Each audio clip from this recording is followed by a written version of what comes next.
Fauzi baru kembali ke kampung setelah 7 tahun bekerja di luar kota. Ia sempat kerja serabutan, pindah-pindah tempat, dan sekarang memilih kembali ke rumah peninggalan orang tuanya di daerah Jakarta Timur. Rumahnya sederhana, berdiri tak jauh dari pinggir Kali Ciliwung. Sebelah barat rumah ada sebuah pos ronda tua yang sudah lama tak digunakan. Kampung itu tidak banyak berubah. Gang-gangnya sempit, rumah-rumah berdempetan, dan warung Bu Yati masih berdiri di ujung tikungan. Fauzi sempat mampir ke warung itu, membeli rokok dan kopi sachet. Bu Yati menyambutnya dengan senyum ramah, lalu berkata, "Lama nggak kelihatan, balik kampung juga akhirnya." Fauzi hanya tertawa kecil dan mengangguk. Ia menoleh ke arah pos ronda yang tampak kusam. Atap sengnya mulai keropos, tiang kayunya miring, dan cat biru mudanya sudah pudar. Pos ronda itu berdiri di tepi jalan sempit, bersebelahan langsung dengan pagar besi yang memisahkan jalan dan aliran kali. Dulu tempat itu selalu ramai setiap malam. Ronda, main kartu, kadang makan nasi uduk bareng. Sekarang kosong dan sunyi. Menjelang malam, Fauzi duduk di teras rumah sambil menyeruput kopi. Lampu jalan redup, udara lembab. Angin membawa bau kali yang khas, campuran lumpur dan sampah. Tak ada suara kendaraan, hanya sesekali terdengar anjing menggonggong dari arah belakang rumah tetangga. Fauzi menyandarkan tubuh ke kursi plastik. Ia memejamkan mata sebentar, tapi pikirannya tetap waspada. Tanpa sebab yang jelas, perasaannya tidak nyaman. Ia merasa seperti sedang diawasi. Beberapa menit lewat, terdengar bunyi kentongan dari arah pos. 3 kali. Tidak keras, tapi cukup jelas. Fauzi membuka mata dan menoleh cepat. Pos itu gelap. Tak ada siapa-siapa. Ia berdiri dan melangkah pelan ke pagar depan. Berdiri diam di situ, menatap pos yang sunyi. Tak ada bayangan orang. Tak ada suara lagi. Besok paginya, Fauzi bertemu Pak Rojak, Ketua RT. Mereka ngobrol sebentar di depan pos ronda kecil dekat warung. Sambil menunjuk ke arah pos, Fauzi bertanya, "Itu pos sudah lama kosong ya, Pak?" Pak Rojak hanya mengangguk pelan, ekspresinya datar. "Udah lama nggak dipakai." "Kenapa?" tanya Fauzi lagi. Pak Rojak tak langsung menjawab. Ia menarik napas, lalu berkata singkat, "Nggak semua tempat harus selalu ramai, Zi. Kadang ada yang lebih baik dibiarkan sepi." Fauzi tidak menanggapi. Ia hanya mengangguk pelan, lalu pamit. Saat berjalan pulang, ia sempat menoleh ke pos itu sekali lagi. Angin bergerak pelan, kentongan tergantung bergoyang ringan. Tapi tak ada orang, hanya pos ronda tua berdiri diam di tepi kali, seolah sedang menunggu sesuatu. Warung Bu Yati selalu ramai di sore hari. Letaknya di tikungan gang kecil, tepat sebelum jembatan kecil yang melintasi Kali Ciliwung. Fauzi duduk di bangku panjang dari kayu, menikmati kopi hitam yang baru diseduh. Di sebelahnya ada Ujang, teman masa kecil yang sekarang jadi tukang ojek pangkalan.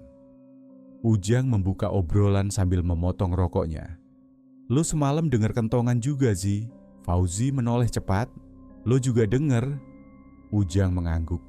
"Udah biasa, biasanya malam Jumat, tapi kadang nongol juga malam-malam lain."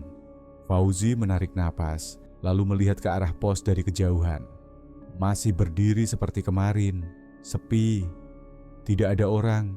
Bu Yati datang membawa keripik singkong, ikut duduk di bangku depan warung. "Dulu tuh tempat rame loh," katanya sambil menunjuk ke arah pos. "Waktu Pak Harja masih hidup, tiap malam ada ronda, kadang sampai subuh." Fauzi menoleh, penasaran. "Pak Harja yang mana?" "Yang dulu suka bawa radio kecil, terus suka ngetok-ngetok kentongan. Meninggalnya mendadak. Katanya sih serangan jantung. Tapi orang-orang bilang malam itu dia lihat sesuatu berdiri di bawah pos." Fauzi diam beberapa detik. "Sesuatu apaan?" Ujang yang menjawab. "Katanya sosok putih, tinggi, diam aja, gak gerak, gak bicara." Bu Yati melanjutkan, Pas ketemu, jasadnya udah ngambang di kali. Masih lengkap bajunya, cuma mukanya pucat banget. Fauzi mengangkat alis. Ya mungkin emang udah sakit kali. Ya bisa jadi, kata Ujang. Tapi dari dulu, tiap ada yang jaga sendirian di pos itu, pasti ngerasa nggak enak. Fauzi tertawa kecil. Kebanyakan nonton film horor kalian. Obrolan pun berlanjut ke hal lain. Tapi Fauzi menyimpan cerita itu di kepalanya. Ia tidak terlalu percaya, tapi rasa penasarannya mulai muncul. Menjelang malam, Fauzi berjalan melewati pos ronda. Lampu jalan di dekatnya menyala redup. Angin membawa bau lembab dari arah kali. Ia melangkah pelan, matanya tak lepas dari pos yang berdiri sepi. Langkahnya terhenti beberapa meter dari sana. Pandangannya tertuju ke kentongan kayu yang tergantung di tiang. Goyang pelan seolah baru saja disentuh. Tidak ada orang di sekitar. Tidak ada angin yang cukup kuat untuk menggerakkannya. Fauzi berdiri diam, mencoba memastikan tidak ada yang sedang bermain-main, tapi suasana di sekitar tetap tenang. Hanya bunyi kali yang mengalir pelan dan udara dingin yang makin terasa menusuk. Ia memutuskan untuk jalan lagi, mempercepat langkah pulang. Saat menutup pintu rumah, ia menoleh sekali lagi ke arah pos ronda. Kentongan itu masih bergoyang, sedikit, tapi jelas. Fauzi berdiri di balik tirai jendela kamarnya. Dari sana, pos ronda tua bisa terlihat jelas, meski agak tertutup pohon pisang di pinggir kali. Ia memegang ponsel, membuka kamera, dan mencoba memperbesar gambar ke arah pos. Tak ada yang aneh. Hanya bangunan kecil dengan kentongan tergantung dan bangku kayu yang mulai lapuk. Ia mengambil beberapa foto, menyimpannya, lalu mematikan lampu kamar. Waktu sudah lewat tengah malam. Suasana kampung sangat sepi. Suara kendaraan tak terdengar sama sekali. Angin sesekali masuk lewat celah jendela yang tidak tertutup rapat. Fauzi duduk di tepi tempat tidur, memperhatikan jam dinding yang terus bergerak. Matanya berat, tapi ia tidak bisa tidur. Pikirannya masih pada pos itu. Sejak cerita Bu Yati dan Ujang, ada rasa penasaran yang sulit ia hilangkan. Beberapa menit kemudian, ia terduduk kaku. Suara kentongan terdengar dari luar. 3 kali. Tidak terlalu keras, tapi cukup jelas untuk didengar dari dalam rumah. Suaranya berasal dari arah pos. Fauzi berdiri pelan. Ia membuka tirai jendela sedikit, melihat keluar. Pos ronda terlihat jelas. Lampu jalan menyinari sebagian tiangnya. Tidak ada orang berdiri di sana. Jalanan juga kosong. Ia tidak berani keluar, tapi rasa ingin tahunya membuatnya tetap berdiri di dekat jendela. Beberapa detik berlalu, tak ada suara lagi. Hanya suara malam yang biasa ia dengar setiap hari. Tepat ketika ia hendak kembali ke tempat tidur, ada suara lain yang membuat tubuhnya menegang. Pelan, tapi berat. Seperti langkah kaki seseorang yang sedang berjalan perlahan di atas aspal. Disusul suara napas berat dan dalam, terputus-putus. Bukan suara binatang, juga bukan suara angin. Fauzi mematung. Ia tahu suara itu berasal dari arah pos. Tapi saat ia melihat keluar lagi, pos itu masih kosong. Tak ada gerakan, tak ada bayangan. Langkah kaki itu terdengar mendekat beberapa saat, lalu berhenti. Napas berat itu pun ikut hilang. Tidak ada suara apapun setelahnya. Fauzi mundur perlahan dari jendela. Ia menutup tirai sepenuhnya dan duduk kembali di tepi tempat tidur. Tangannya gemetar sedikit, tapi ia mencoba tetap tenang. Sampai ia tertidur, suara itu tidak terdengar lagi. Fauzi datang ke rumah Mang Edi, seorang pria tua yang dulu dikenal sebagai penjaga ronda paling rajin. Rumahnya berada 2 gang dari rumah Fauzi. Tidak banyak yang tahu kabar Mang Edi sekarang. Sejak istrinya meninggal, ia jarang keluar. Banyak warga bilang dia mulai tertutup dan lebih sering menyendiri di dalam rumah. Pintu rumahnya setengah terbuka. Fauzi mengetuk pelan, lalu mengintip ke dalam. Mang Edi sedang duduk di kursi bambu, menatap lantai. Tubuhnya kurus, rambutnya mulai memutih, dan pandangannya kosong. Tapi ia masih mengenali Fauzi. "Mau ngobrol sebentar, Mang?" kata Fauzi pelan. Mang Edi mengangguk, tapi tidak banyak bicara. Fauzi duduk di lantai, menjaga jarak. Setelah basa-basi sebentar, ia mulai bertanya soal pos ronda, soal kentongan, soal Pak Harja. Mang Edi diam lama.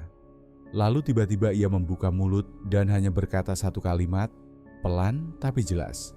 "Kalau dengar 3 ketukan, abaikan aja." Fauzi menunggu penjelasan, tapi tidak ada jawaban lagi. Mang Edi menatap kosong ke arah tembok, seperti sudah tidak ingin bicara lebih jauh. Fauzi pamit pulang dengan kepala penuh pertanyaan. Kalimat itu terus terulang di pikirannya. Ia tidak tahu maksud sebenarnya, tapi malam itu ia memutuskan untuk mencoba sendiri. Menjelang tengah malam, Fauzi duduk di depan rumah, menghadap langsung ke pos. Jalanan sepi, lampu jalan menyala redup. Ia membawa jaket karena udara malam terasa lembab. Dari tempat duduknya, kentongan terlihat jelas. Beberapa menit berlalu tanpa kejadian apapun. Tapi lalu suara kentongan terdengar 3 kali. Pelan tapi cukup jelas. Fauzi terdiam. Ia teringat pesan Mang Edi. Ia tidak menjawab, tidak bersuara, tidak bergerak dari tempat duduk. Beberapa detik kemudian ia melihat sesuatu berdiri di bawah pos. Sosok putih, diam, tidak bergerak. Bentuknya seperti dibungkus kain, berdiri kaku menghadap ke depan. Fauzi tidak berani berdiri. Napasnya pelan, matanya tidak berkedip. Sosok itu tetap diam selama beberapa detik, lalu tiba-tiba menghilang saat lampu jalan menyala lebih terang. Pos ronda kembali kosong. Jalanan sunyi. Tapi jantung Fauzi masih berdetak cepat. Ia tahu apa yang dilihatnya bukan bayangan, bukan halusinasi. Ia berdiri pelan, masuk ke rumah dan mengunci pintu. Malam itu ia baru sadar, pesan Mang Edi bukan sekadar peringatan, tapi perintah yang harus dipatuhi. Fauzi duduk di bangku pos ronda bersama Ujang dan 2 pemuda kampung lainnya, Rian dan Edo. Mereka membawa termos kopi, roti kering, dan beberapa bungkus rokok. Malam itu mereka sepakat untuk ronda, hanya untuk memastikan apakah benar ada hal-hal aneh seperti yang diceritakan warga. Suasana sekitar pos sunyi. Lampu jalan menyala tapi redup. Suara air kali terdengar pelan, menyatu dengan desiran angin yang sesekali datang. Pos itu sekarang bersih setelah sebelumnya dibersihkan warga. Bangku kayu sudah disikat, sarang laba-laba disingkirkan. Tapi meskipun tampak normal, tetap ada rasa ganjil setiap duduk di sana terlalu lama. Ronda berjalan tenang. Mereka ngobrol ringan, bahas kerjaan, harga sembako, dan sesekali tertawa pelan. Waktu bergerak lambat, tidak ada suara kentongan, tidak ada penampakan. Jam menunjukkan pukul 2 dini hari. Udara mulai terasa berbeda. Angin yang semula lembut berubah jadi dingin menusuk. Mereka semua merapatkan jaket masing-masing. Rian mengendus pelan, lalu menoleh ke kanan. "Lu nyium sesuatu enggak?" tanyanya pelan. Ujang mengangguk. "Anyir ya, kayak bau got campur amis." Fauzi tidak menjawab, tapi ia juga mencium bau yang sama. Bau itu makin lama makin kuat. Tidak berasal dari kali, tapi terasa seperti menyelimuti pos. Tiba-tiba Edo berdiri cepat. Sumpah, tadi ada yang megang punggung gua. Dingin banget, kayak es." Semua langsung menoleh. Tidak ada siapa-siapa di belakangnya. Tidak ada hewan, hanya gelap dan pohon-pohon pisang di pinggir kali. Fauzi mengambil senter dari sakunya, menyorot lantai pos. Mereka semua terdiam. Ada bekas jejak kaki, basah, berbaris dari arah luar pos, masuk ke dalam, lalu berhenti di dekat tempat Edo duduk tadi. Jejaknya jelas. Tidak ada lumpur, hanya air, seolah seseorang masuk dengan kaki basah.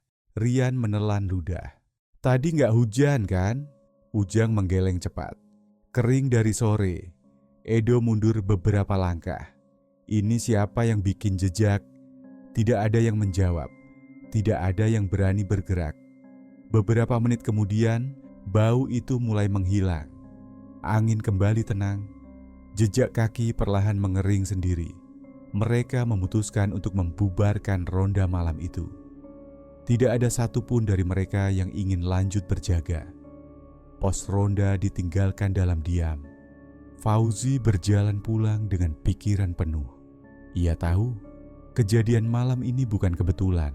Sosok itu mungkin tidak muncul, tapi jelas sedang memperhatikan mereka.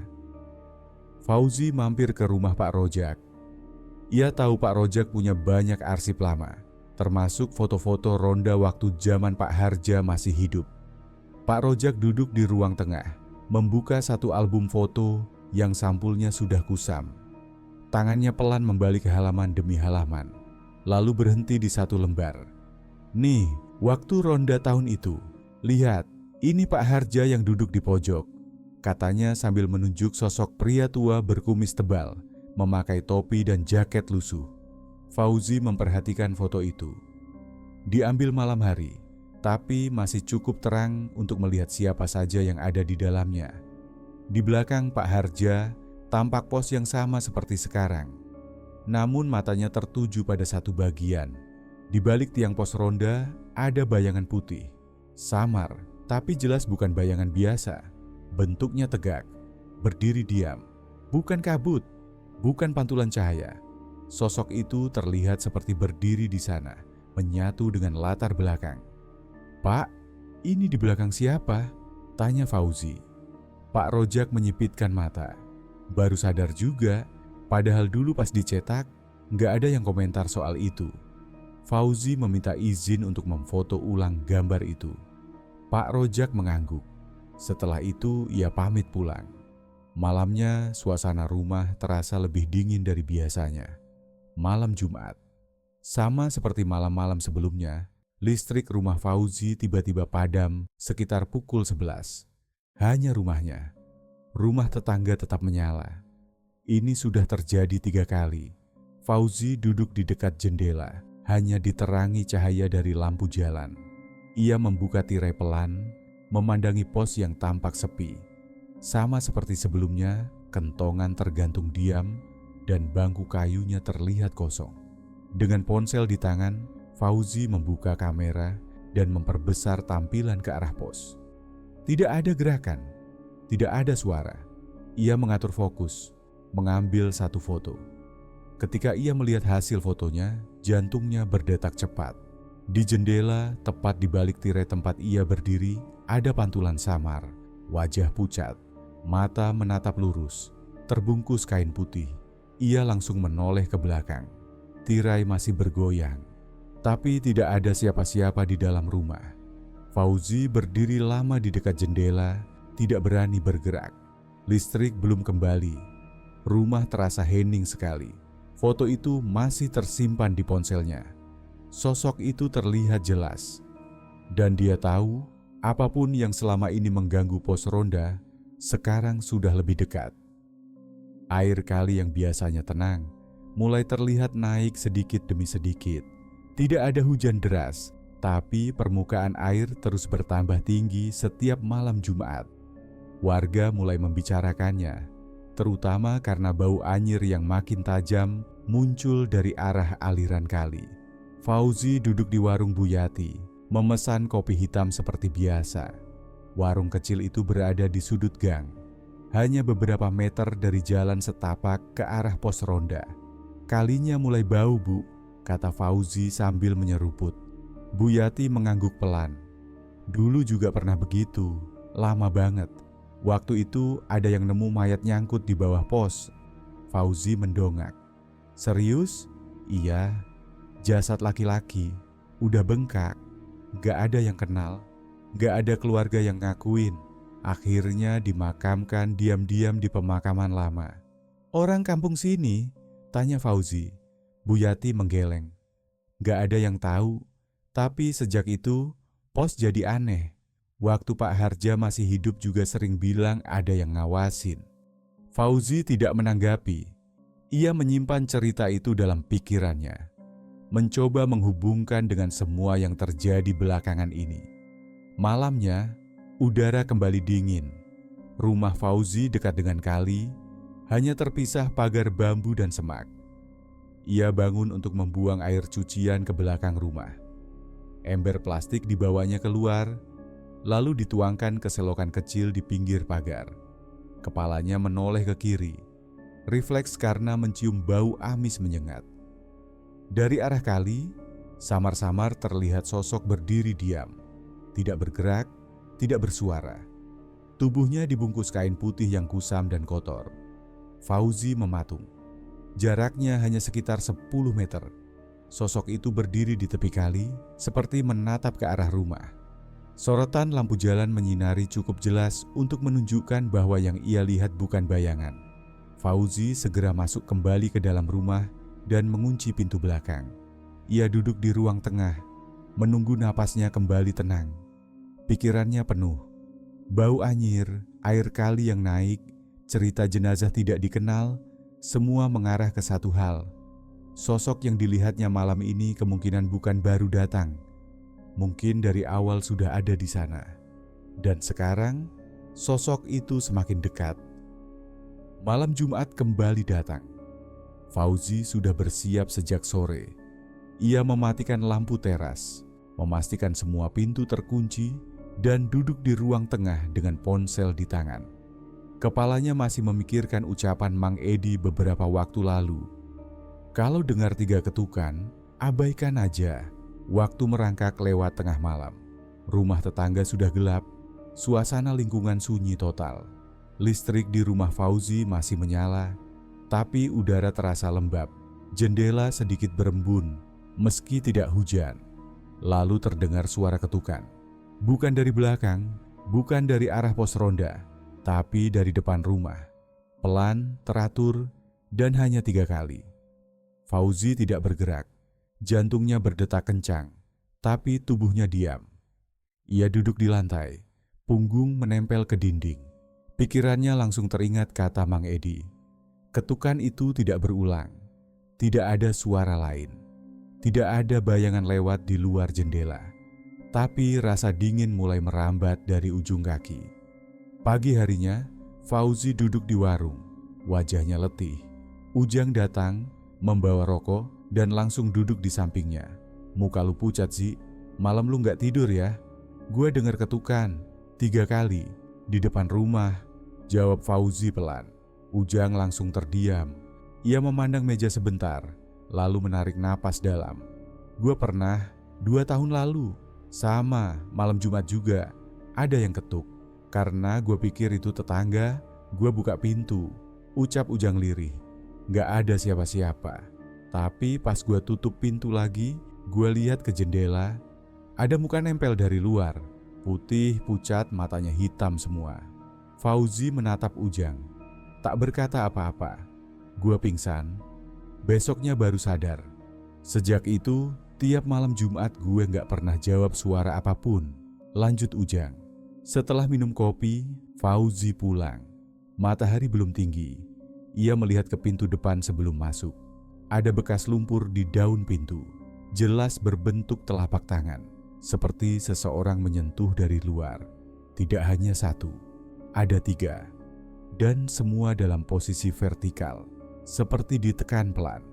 Di sekeliling pintu juga tampak sisa lumpur kering, menempel sampai ke lantai teras. Fauzi tidak menemukan jejak kaki, hanya telapak tangan. Ketukan itu bukan hanya gangguan. Sekarang ia tahu, sosok itu mencoba masuk. Fauzi dan Ujang berdiri di depan pos ronda. Langit malam tertutup awan, tak ada bintang. Mereka membawa kamera kecil yang dipasang di salah satu tiang, mengarah ke sisi depan pos. Lu yakin ini perlu? Tanya Ujang sambil mengecek posisi kamera. Gua cuma mau tahu, apa yang sebenarnya ada di sini. Jawab Fauzi. Mereka duduk tak jauh dari pos, bersembunyi di balik semak dan pagar kayu. Waktu berjalan pelan. Sekitar jam 2 dini hari, udara terasa lebih dingin. Sesekali terdengar suara air kali yang mengalir pelan. Tak ada suara lain. Mereka tetap menunggu sampai kamera merekam selama hampir 2 jam. Setelah cukup, Fauzi mematikan alatnya. Mereka kembali ke rumahnya dan memutar rekamannya di laptop. Video pertama biasa saja. Hanya tampak tiang, bangku, dan latar belakang semak gelap. Tapi sekitar menit ke-43, sebuah bayangan melintas cepat dari kanan ke kiri. Tidak terdengar langkah, tapi pergerakannya seperti seseorang yang lewat sambil membungkuk. Fauzi dan Ujang saling menatap. Kemudian, di menit ke-58, kamera merekam sesuatu yang membuat mereka terdiam. Sosok putih berdiri di ujung pos. Kainnya kotor, tubuhnya diam tak bergerak, wajahnya menghadap langsung ke arah kamera. Sosok itu tidak hilang, tidak muncul mendadak, tidak berubah, hanya berdiri, menatap, tidak ada suara, tidak ada gangguan, hanya tatapan kosong dari mata yang gelap. Mereka memutuskan membawa rekaman itu ke Pak Rojak. Lelaki tua itu menerima mereka di ruang tamu. Fauzi memutar videonya. Pak Rojak menyimak tanpa bersuara, hanya matanya yang terus menatap layar. Setelah video berhenti, Pak Rojak diam sejenak. Ia menyandarkan tubuhnya ke kursi dan berkata, pelan, kayaknya dia belum selesai. Belum selesai apa, Pak? Tanya Ujang. Pak Rojak tidak langsung menjawab. Ia hanya menatap jendela yang mengarah ke jalan kecil di depan rumahnya. Waktu jenazah itu ditemukan, gak pernah ada yang tahu dia siapa.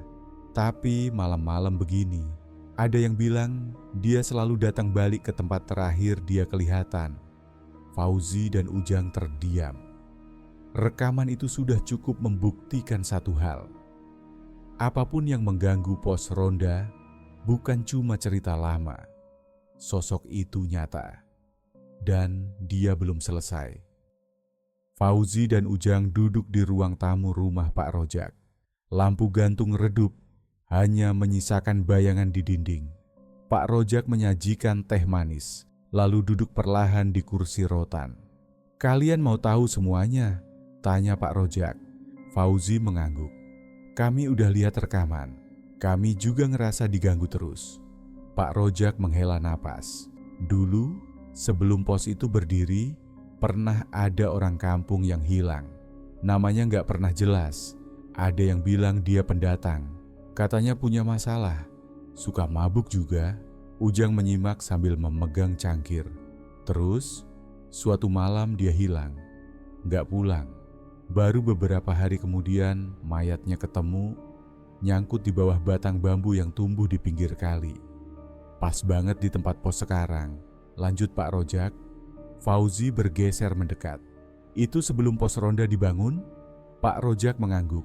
Iya, waktu itu nggak ada yang ngakuin, nggak ada keluarga, jadi mayatnya dikubur seadanya, tanpa nama. Ada yang bilang nggak dibersihkan dulu, langsung dikubur malam itu juga. Sejak saat itu, menurut Pak Rojak, orang-orang mulai ngerasa aneh. Tiap malam sebelum pos dipakai buat ronda, sering terdengar suara langkah di jalan setapak pinggir kali. Ada juga yang bilang melihat kain putih tergantung di batang bambu. Tapi semua baru jadi makin terasa setelah pos mulai dipakai. Tambahnya, gangguan mulai sering. Orang takut jaga malam sendirian. Ujang menatap Fauzi, lalu berbisik, berarti bukan cuma cerita warga. Ini beneran dari dulu. Malamnya, Fauzi dan Ujang mengunjungi Mang Edi. Lelaki tua itu duduk di kursi kayu, menatap halaman rumahnya yang sempit.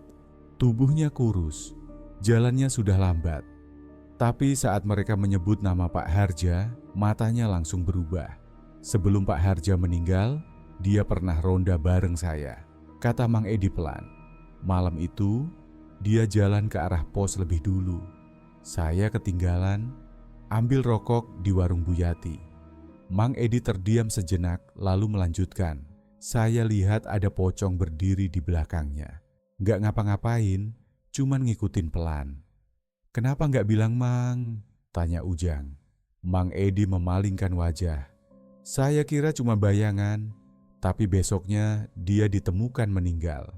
Sejak itu saya berhenti ronda. Fauzi dan Ujang saling berpandangan. Kini semuanya mulai terhubung. Sosok itu bukan hanya gangguan, tapi punya sejarah panjang yang tak pernah diselesaikan.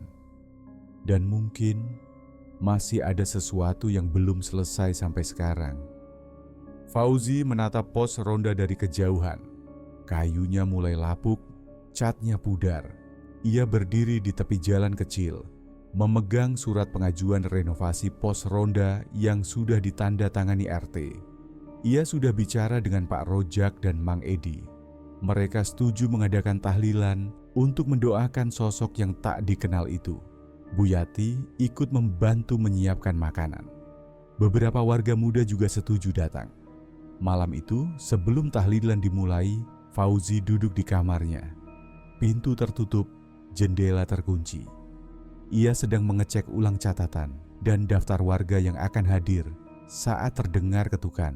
3 kali, pelan, tidak dari pintu depan, tapi dari balik dinding kamarnya sendiri. Fauzi diam, dadanya terasa berat. Ia tidak menjawab, hanya menatap dinding. Fauzi berdiri, mundur beberapa langkah. Ia mengambil sajadah, duduk, dan mulai membaca doa. Matanya terpejam, bibirnya bergerak pelan. Suara tadi tidak terdengar lagi, tapi udara di kamarnya jadi dingin dan lembab. Beberapa saat berlalu, Fauzi membuka mata dan menoleh ke arah jendela. Tirai bergeser sedikit. Di balik kaca, sosok pocong berdiri diam. Tubuhnya menghadap langsung ke dalam kamar. Wajahnya masih tertutup kain kotor. Tidak bergerak. Fauzi menahan napas. Ia tidak berani bangkit. Sosok itu tidak mengetuk, tidak bicara.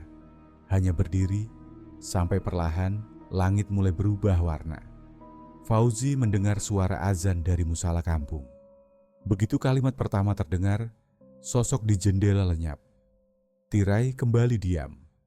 Jendela masih tertutup. Fauzi berdiri pelan dan melangkah keluar kamar. Ia tahu, malam ini bukan hanya soal doa atau tahlilan. Sosok itu datang bukan karena dipanggil, tapi karena masih mencari sesuatu atau seseorang, dan jawabannya belum ditemukan. Tahlilan sudah selesai. Beberapa warga masih duduk di tikar depan rumah Pak Rojak, menyantap sisa hidangan. Mang Edi duduk tenang, tak banyak bicara. Ujang membantu merapikan piring. Bu Yati pamit lebih dulu, membawa rantang kosong. Pos sudah dibersihkan, kayu lapuk diganti. Cat baru mulai dipoles tipis, tidak ada lagi yang takut ronda. Kentongan tak berbunyi sendiri sejak malam tahlilan. Fauzi berdiri di depan pos, memperhatikan bentuknya yang sekarang lebih terang. Ada niat untuk memasang lampu permanen agar lebih aman. Ia sempat berdiskusi dengan Ujang dan warga muda lainnya. Semua tampak sepakat, pos tetap berdiri, tapi fungsinya diperjelas. Hanya untuk ronda, bukan tempat duduk santai tengah malam. Ia berjalan menyusuri jalan setapak ke arah kali.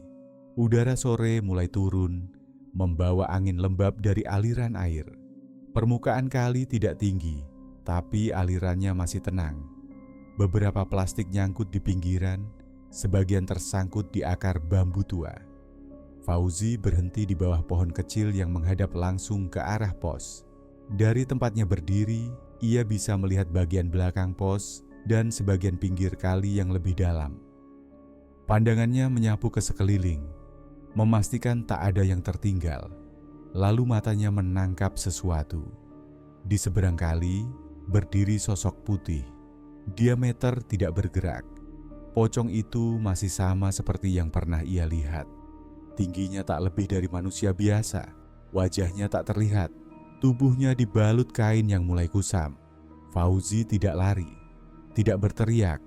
Sosok itu tidak melangkah, tidak mendekat, hanya berdiri, seolah mengawasi dari jauh, seperti memastikan sesuatu. Fauzi menarik napas pelan. Ia menatap balik, lalu menunduk sebentar. Tidak ada rasa takut, hanya perasaan bahwa sesuatu memang belum sepenuhnya selesai, tapi tidak lagi berbahaya. Beberapa detik kemudian, angin bertiup ringan. Saat Fauzi melihat ke arah kali lagi, sosok itu sudah tidak ada. Ia berbalik, berjalan kembali ke arah pos. Malam ini ia ikut ronda, tapi sekarang bukan karena takut, melainkan karena sudah tahu apa yang ada di balik 3 ketukan itu. Terima kasih telah menonton video ini. Jangan lupa untuk like, komen, dan subscribe, serta nyalakan notifikasi agar tidak ketinggalan video-video selanjutnya.